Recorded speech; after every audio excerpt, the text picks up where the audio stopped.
Hello friends, നമസ്കാരം. നമ്മുടെ Kerala TV സീരിയലിലേക്ക് എല്ലാവർക്കും സ്വാഗതം. അങ്ങനെ നമ്മുടെ സുമിത്ര തൻ്റെ മകളുടെ മുന്നിലിരുന്ന് സങ്കടപ്പെടുക. കാരണം എനിക്ക് എൻ്റെ മോളെ സങ്കടപ്പെടുത്താതെ നല്ല രീതിയിൽ മുന്നോട്ട് കൊണ്ടുപോകാൻ പറ്റുന്നില്ലല്ലോ, അല്ലെങ്കിൽ മോൾക്ക് വേണ്ടുന്ന സഹായങ്ങളൊന്നും ചെയ്തു തരാൻ കഴിയുന്നില്ലല്ലോ എന്നും പറഞ്ഞു.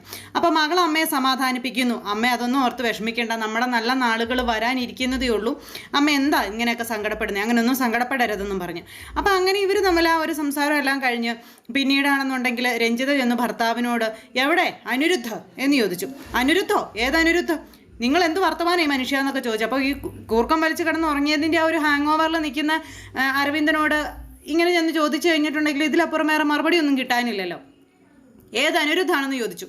നിങ്ങളെ ഞാനുണ്ടല്ലോ, വെറുതെ അല്ല, സുമിത്രയുടെ മകൻ അനിരുദ്ധ എവിടെയെന്നാണ് ചോദിച്ചത്. അപ്പോഴേക്ക് സ്വബോധം വന്നു. അയ്യോ പിന്നെ രഞ്ജിത അത് പിന്നെ ഞാനേ അന്വേഷിച്ച് പോയില്ല, ഇതാണെന്നൊക്കെ പറഞ്ഞു. നിങ്ങളെ കൊണ്ട് എനിക്ക് എന്തെങ്കിലും ഗുണമുണ്ടോ? എന്തെങ്കിലും ഒരു ഗുണം നിങ്ങളെ കൊണ്ട് എനിക്ക് ഉണ്ടാകുമോ ഈ ജന്മത്ത്?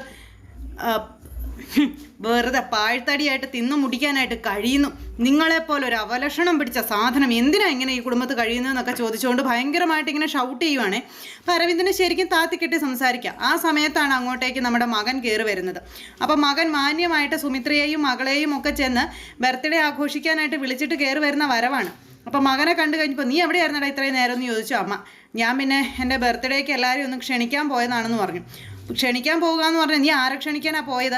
ഞങ്ങളറിയാതെ അത്ര പ്രിയപ്പെട്ടതായിട്ട് നിനക്കാരെ ക്ഷണിക്കാനുള്ളതെന്നൊക്കെ ചോദിച്ചപ്പം അത് പിന്നെ അമ്മേ ഞാൻ കുറച്ച് പേരെയൊക്കെ ക്ഷണിച്ചിട്ടുണ്ട്, അതിൽ സുമിത്രയെയും ഞാൻ ക്ഷണിച്ചിട്ടുണ്ടെന്ന് പറഞ്ഞു. അപ്പോൾ അത് കേട്ട് കഴിഞ്ഞപ്പോഴത്തേക്കും രഞ്ജിതയ്ക്ക് ദേഷ്യം വന്നു. സുമിത്രയെ ക്ഷണിച്ചു എന്ന് കേട്ടപ്പം ആരോട് ചോദിച്ചിട്ടാണ് നീ സുമിത്രയെ ക്ഷണിച്ചത്, എന്തിനു വേണ്ടി നീ സുമിത്രയെ ക്ഷണിച്ചതെന്നൊക്കെ ചോദിച്ചു.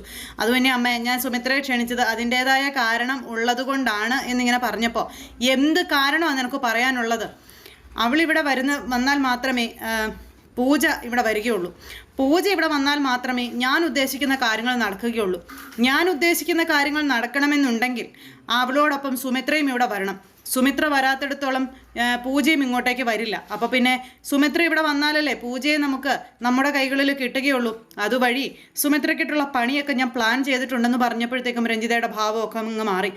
കണ്ടോ നമ്മുടെ മോനെ അതീവ ബുദ്ധിശാലിയാ, അവൻ ചെയ്യുന്ന കാര്യങ്ങൾ നീ കണ്ടോ എന്നൊക്കെ ചോദിച്ചു. അപ്പോൾ അത് കേട്ട് കഴിഞ്ഞപ്പോൾ അങ്ങനെയൊക്കെ സംഭവിക്കുമോ എന്നുള്ളൊരു സംശയത്തിൽ ഇവരിങ്ങനെ നിൽക്കുക കേട്ടോ. അപ്പോൾ ഇതും പറഞ്ഞിട്ട് അമ്മ നോക്കിക്കോ, ഞാൻ ചെയ്തിരിക്കുന്ന കാര്യങ്ങൾ എന്തെല്ലാമാണെന്ന് അമ്മ നോക്കിക്കോളാൻ പറഞ്ഞിട്ട് മകൻ അങ്ങ് കയറിപ്പോയി. അത് കഴിഞ്ഞപ്പോൾ രഞ്ജിത ഇങ്ങനെ നിന്ന് ആലോചിക്കുക, ഒരു കണക്കിന് മകൻ ചെയ്തത് ശരിയായി. അന്നേ ദിവസം സുമിത്രയോട് എനിക്ക് പകരം വീട്ടാൻ കിട്ടുന്നൊരു അവസരമാണ്, അത് ഞാനായിട്ട് ഒരിക്കലും പാഴാക്കി കളയില്ല എന്നും പറഞ്ഞുകൊണ്ട് അവളെ എൻ്റെ കാൽ കീഴിലിട്ട് ചവിട്ടി അരയ്ക്കാനുള്ളതാണ്. ഞാൻ അവളെ ആ ഒരു അവസരത്തിനായി കാത്തിരിക്കുകയായിരുന്നു. ഇനി ഞാൻ ആ ഒരു അവസരം നഷ്ടപ്പെടുത്തില്ലെന്നും അന്നേ ദിവസം ഈ രഞ്ജിത ആരാണെന്ന് 10 പേരുടെ മുന്നിൽ വെച്ച് അവൾ കാണാൻ പോവാണെന്നൊക്കെ പറഞ്ഞ് ഭയങ്കര ഇതായിട്ട് ഇങ്ങനെ സംസാരിക്കുക ഭർത്താവിൻ്റെ മുന്നിൽ. ശരിയാ രഞ്ജിത, അത് വേണം രഞ്ജിത, അത് വേണം, സുമിത്രയുടെ അഹങ്കാരം തീർക്കണം രഞ്ജിത എന്നൊക്കെ പറഞ്ഞുകൊണ്ടായി അവിടെ വെച്ച് ഇങ്ങനെ ഇവർ തമ്മിലുള്ള സംസാരത്തിൽ. അങ്ങനെ ആ ഒരു ഇത് കഴിഞ്ഞിട്ട് പിന്നെ കാണിക്കുന്നതാണെന്നുണ്ടെങ്കിൽ നമ്മുടെ സുമിത്ര ഇങ്ങനെ ഇരിക്കുക. അപ്പോൾ സുമിത്ര ഇവിടെ ഇരിക്കുന്നു. അപ്പോൾ നമ്മുടെ മകൾ അങ്ങോട്ടേക്ക് ചെന്നു. മോളങ്ങ് ചെന്ന് കഴിഞ്ഞപ്പോഴത്തേക്കും വിഷമിച്ചിരിക്കുന്ന സുമിത്ര. അപ്പോൾ അമ്മയുടെ തീരുമാനം എന്താണെന്ന് ചോദിച്ചു പൂജ. തീരുമാനമോ? എന്ത് തീരുമാനത്തെ പറ്റിയാണ് മോള് ചോദിക്കുന്നത്? അത് പിന്നെ അവരുടെ ബർത്ത്ഡേക്ക് പോകുന്ന കാര്യത്തെപ്പറ്റിയാണെന്ന് ഇങ്ങനെ പറഞ്ഞപ്പോൾ ബർത്ത്ഡേക്ക് ഞാൻ എന്തായാലും വരുന്നില്ല മോളെ. അവളുടെയൊക്കെ വീട്ടിൽ ചെന്ന് അവളുടെയൊക്കെ ബർത്ത്ഡേ ആഘോഷിക്കാൻ മാത്രം ഗതികേട് നമുക്കുണ്ടോ എന്ന് ചോദിച്ചപ്പോൾ അമ്മേ എനിക്കൊരു കാര്യം പറയാനുണ്ട്, അവിവേകമാണെങ്കിൽ അമ്മ എന്നോട് ക്ഷമിക്കണമെന്ന് പറഞ്ഞു. എന്താ മോൾ ഇങ്ങനെയൊക്കെ പറഞ്ഞു? എന്താണെങ്കിലും എൻ്റെ മോൾക്ക് അമ്മയോട് പറയാമല്ലോ എന്ന് പറഞ്ഞിട്ട് മോളോട് പറയാൻ പറഞ്ഞു. അപ്പോൾ പൂജ പറഞ്ഞു, അമ്മേ നമുക്ക് ഈ ബർത്ത്ഡേക്ക് പോകാതിരിക്കരുത്. അപ്പോൾ സരസ്വതിയമ്മ അപ്പുറം മാറി വന്ന് ഇതൊക്കെ കേൾക്കുക. അപ്പം നമുക്ക് പോയേ പറ്റുമെന്ന് പറഞ്ഞു. ഇതെന്താ കാര്യങ്ങളൊക്കെ അറിഞ്ഞു വെച്ചുകൊണ്ട് മോൾ ഇങ്ങനെ സംസാരിക്കുന്നതെന്ന് ചോദിച്ചപ്പോൾ അമ്മ ഞാൻ പറയുന്നതിലൊരു കാരണമുണ്ട്.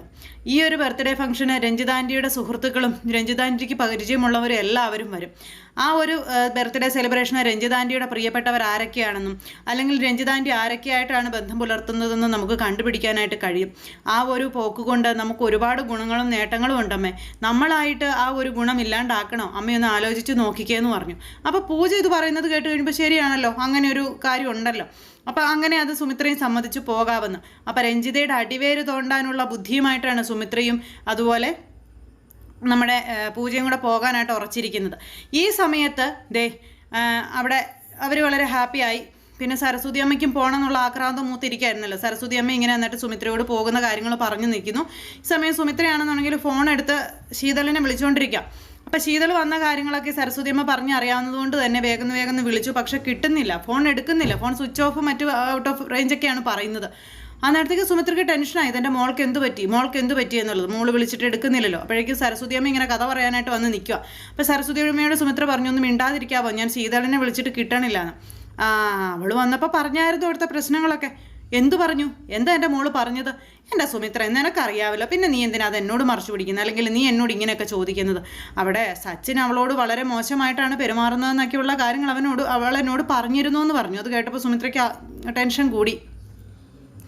സുമിത്ര നേരത്തെയൊക്കെ അവിടെ നിന്ന് അങ്ങനെയാണെന്നുണ്ടെങ്കിൽ സച്ചിൻ എന്തോ എൻ്റെ മോളെ ചെയ്തിട്ടുണ്ട്, അല്ലെങ്കിൽ ഒരിക്കലും എൻ്റെ മോൾ എൻ്റെ കോൾ എടുക്കാതിരിക്കില്ല, എന്തോ വലിയ ആപത്ത് സംഭവിച്ചിട്ടുണ്ടെന്ന് പറഞ്ഞുകൊണ്ട് ഇങ്ങനെ ഭയങ്കര വെപ്രാളം കൂട്ടുക, ഭയങ്കര ടെൻഷൻ. കാരണം സഹിക്കാൻ പറ്റുന്നതല്ലല്ലോ. അങ്ങനെ സുമിത്ര ആകെ വെപ്രാളം കൊള്ളുവാട്ടോ, എൻ്റെ മോക്ക് എന്താ പറ്റിയ എന്നും പറഞ്ഞുകൊണ്ട് ഇങ്ങനെ ആകെ ഇതാവുകയാണ്. അപ്പോഴത്തേക്കും സരസ്വതി അമ്മയ്ക്ക് തൊട്ടടുത്ത് നിന്ന് പുച്ഛം. സരസ്വതി അമ്മ പുച്ഛിച്ചുകൊണ്ടും ഇങ്ങനെ നിന്ന് ഓരോന്നൊക്കെ ഇങ്ങനെ പറയണു. സരസ്വതി അമ്മയ്ക്ക് അത് അവിടെ നിന്ന് പറയാം, പക്ഷേ ഒരു രീതിയിലും അത് അംഗീകരിക്കാൻ സുമിത്രയ്ക്ക് കഴിയില്ല. സരസ്വതി അമ്മ ഇങ്ങനെ കണ്ണിച്ചോരയില്ലാത്ത രീതിയിൽ അവിടെ നിന്ന് വർത്താനം പറഞ്ഞുകൊണ്ടിരിക്കുക. അങ്ങനെ സുമിത്ര ആകെ ടെൻഷൻ അടിച്ച് വീണ്ടും ശീതളിനെ വിളിക്കാനായിട്ട് ശ്രമിച്ചുകൊണ്ടേ ഇരിക്കാം. അങ്ങനെ അവിടെ ആ ഒരു സംഭവം ഇങ്ങനെ നടക്കുന്നു. ഇതേ സമയത്ത് പിന്നെ കാണിക്കുന്നത് അനന്യയും അതുപോലെ തന്നെ പ്രേമയും കൂടി നിന്ന് സംസാരിക്കുക സുമിത്രയെ പറ്റി. ഇനിയും എങ്ങനെയാണ് അനിരുദ്ധിൻ്റെ അമ്മ ജീവനോടെ ഇരിപ്പില്ല എന്നുള്ള സത്യം നമ്മൾ പറയാതിരിക്കുന്നത്, അല്ലെങ്കിൽ ജീവനോട് ഇരിപ്പുണ്ടെന്നുള്ള സത്യം പറയാതിരിക്കുന്നത്. അപ്പം ജീവനോടുള്ള സത്യം നമ്മൾ പറഞ്ഞു കഴിഞ്ഞിട്ടുണ്ടെങ്കിൽ അനിരുദ്ധ് ചിലപ്പോൾ ഒരു പക്ഷേ നമ്മുടെ തലയിൽ നിന്ന് ഒഴിവായി പോകും എന്നുള്ള രീതിയിൽ വരെ സംസാരം വന്നപ്പം ഒരിക്കലും പാടില്ലെന്ന് പ്രേമ മകളോട് പറയാം. സുമിത്രയെങ്ങാനും ജീവിച്ചിരിപ്പുണ്ടെന്നുള്ളൊരു സത്യം അറിഞ്ഞു കഴിഞ്ഞിട്ടുണ്ടെങ്കിൽ പിന്നെ നമുക്ക് അനിരുദ്ധിനെ നമ്മുടെ കൈക്കുള്ളിൽ കിട്ടില്ല.